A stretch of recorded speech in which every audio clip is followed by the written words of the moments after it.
Before the match today, there was a topic of discussion between coolers.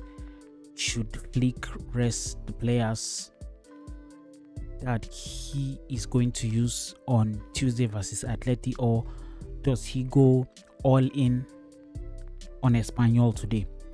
The reason for that was the fact that Real Madrid dropped points against Girona at the Santiago Bernabeu on Friday, that is yesterday.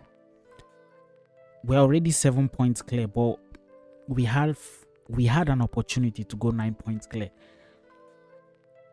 Considering Simeone has placed all his chips on the Champions League and he absolutely doesn't care about La Liga because he's 19 points behind FC Barcelona, there was this thought, should Flick do the same, considering he is 7 points clear of Madrid?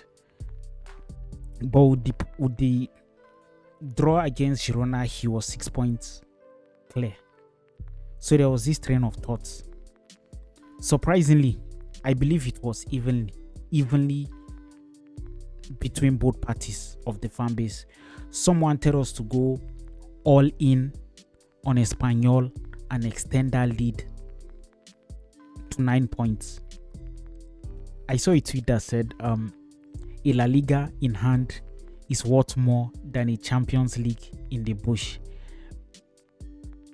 I don't need you. I don't have to translate that for you to understand what the person is trying to say.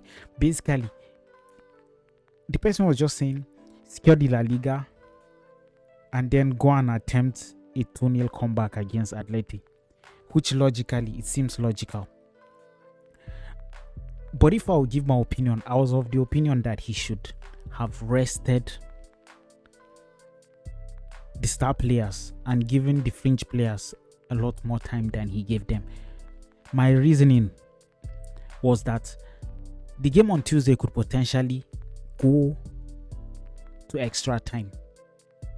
And then if your team is exhausted, Atleti are going to look fresher. So my viewpoint on the game was through that lens, and I wasn't happy because we were not creating much against Espanyol. We were holding the ball quite well in the first half, particularly in the first half, and we were able to score 2 goals. Fortunately, from a corner kick that was poorly defended by Espanyol, but credits to Ferran Torres, who we have given a tough time as a fan base. Let's be honest, we've given Ferran a tough time, deservedly so. But I would admit that at some points we took it to the extreme, but he was able to get a brace today, courtesy of 2 assists from Lamine, 1 Trivela and 1 corner kick.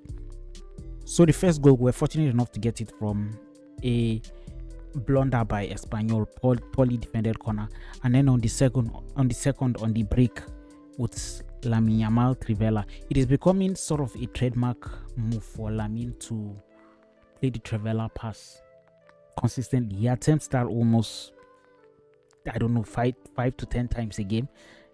Nevertheless, it is a very dangerous pass because he does it well. The weight on the pass is absolutely magnificent, and he makes it easy for the scorer because it is weighted perfectly. All you just have to do is tap in. Most of his Trivelas are either you tap in or you round the goalkeeper and then you score. So the lineup he put out today was a fairly strong one, to my surprise. Flick wasn't going to mess around with the opportunity to go 9 points clear, and that's his reasoning. I trust him because I feel Lamine has been playing a whole lot this season, so he was supposed to be rested, but clearly Flick didn't think so. He started Juan Garcia in goal, at right back Araujo, at centre back Kubasi and Gerard Martin aka Maldini. At left back he started Balde. He gave Cancelo a rest. Cancelo have been playing a boatload of games. He has basically been playing 3 games or 2, a game every 3 days. That's how I put it. In midfield, Eric and Pedri with Fermin as the attacking midfielder, and surprisingly he played Gavi at the left wing, which is the first under Hansi Flick. We all know Gavi played left wing under Xavi, so it was surprising that it was surprising for me to see Gavi at left wing, I'll be honest with you, and then Ferran as the striker and Lamine as the right winger. We held on to the ball exquisitely. That's shown by the start. I think we had about 82% of the possession, but we're not creating a boatload of chances. They packed the balls. I'll be honest with you, they were playing very deep in the first half, but we're fortunate enough to go 2-0 up. Now, when we came back from the break, they made a couple of substitutions and they were daring. They were more daring than usual. They pressed higher up the pitch. They were troubling our players more than they did. They were breaking the offside trap a couple of times. And they were fortunate enough to get a goal. It was 2-1. Boom. A miscued cross. We let their right back play an amazing cross. It was dangerous. When I saw that cross, I knew something would come out of it. Because we were playing, there was a stretch about 5 to 10 minutes where we were not good enough. We let them have the ball. They were dictating the play at one point. I know it's crazy to say after possessing the game for 80% of the time, but it's modern football. You can't possess a team 100%. But the few chances they had, they looked dangerous, if I'll be honest with you. And Joan Garcia, I think, made a couple of saves. They were not very dangerous, but they were saves nonetheless. And then this cross came in, and then Paul Ladano, who was basically assaulting our players all over the pitch. I don't know how he was able to finish that game without a second yellow, but he played an amazing shot at the edge of the box that beat Juan Garcia, and they were able to breach. There was tension. As the commentators were saying, there was tension at the Camp Nou while the game was 2-1, because there was always threat of Espanyol equalizing. I know the scoreline doesn't tell the full story, and the commentators said that too. The 4-line scoreline is 4-1 scoreline is flattering. If we'll be honest, it is a very flattering scoreline. If you check the XG, it was about 1.9. But I just wish this type of X factor can happen to us. This type of amazing finishes can happen in the Champions League. I hope it happens. But the 4-1 scoreline is very, very, very deceptive. Not that we're not deserving of the win, but we didn't create a boatload of chances. Lamine Yamal put on a masterclass today, 2 assists, and he was able to get a goal. And it was courtesy of a Marcasado. Sometimes we forget how good Marcasado is, if I'll be honest. And I don't know for whatever reason, Flick has not used him as he was supposed to use him. And I don't know, maybe the emergence of Marc Bernal has completely blinded us to how good Marcasado can be.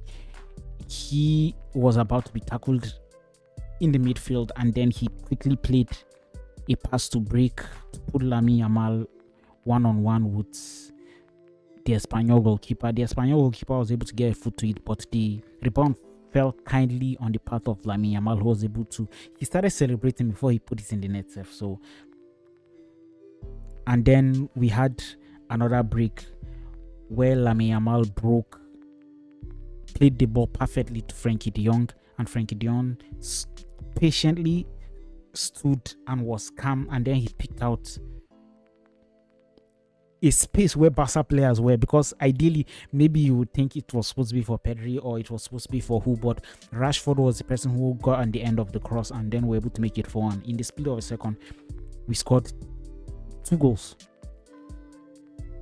We're going to need that luck against Atleti on Tuesday. So when I say the scoreline doesn't reflect the story of the game, this is what I mean. We just scored 2 goals in the space of 2 minutes, and bam, the game was away from Espanyol. But they put on a good fight, if we'll be honest. And if I was an Espanyol fan, I will be absolutely mad at the way the game went. They played well enough, might I add, to say maybe they deserved a draw.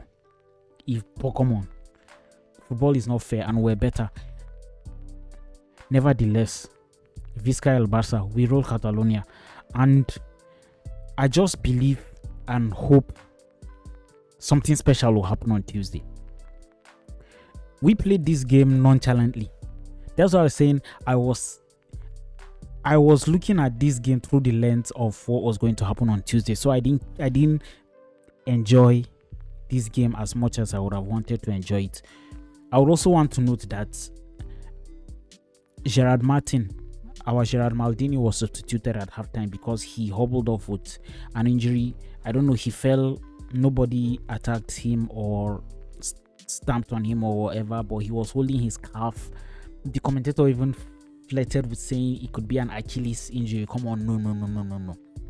With Kubasi out, we're absolutely going to need Gerard Martin because he is vital for our build-up play. He picks up passes that only a left footer can, and he's going to be absolutely crucial for us. I hope it's nothing serious and he would be fit and ready to go on Tuesday.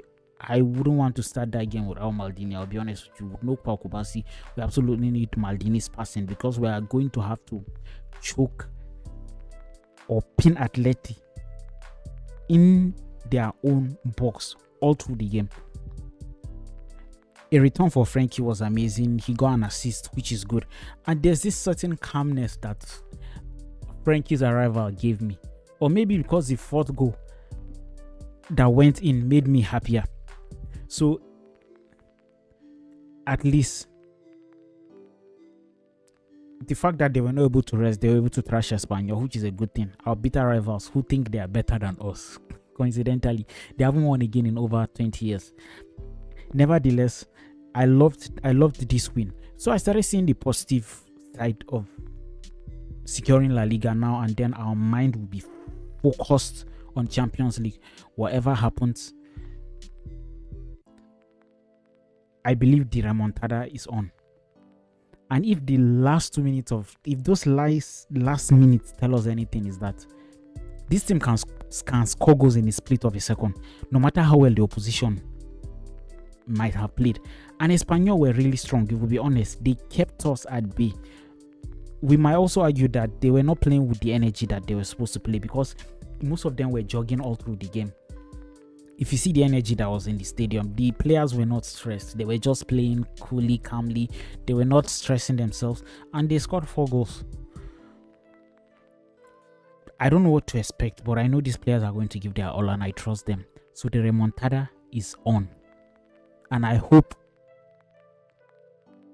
that by the end of Tuesday, we are going to be the Champions League finalists. I fully trust this team. I might not have agreed or with Hansi Flick, but he knows better than me. That's the reason he's the Barca coach and I am a YouTuber. So wherever he is, I leave you by saying Visca el Barça. Please like this video and subscribe.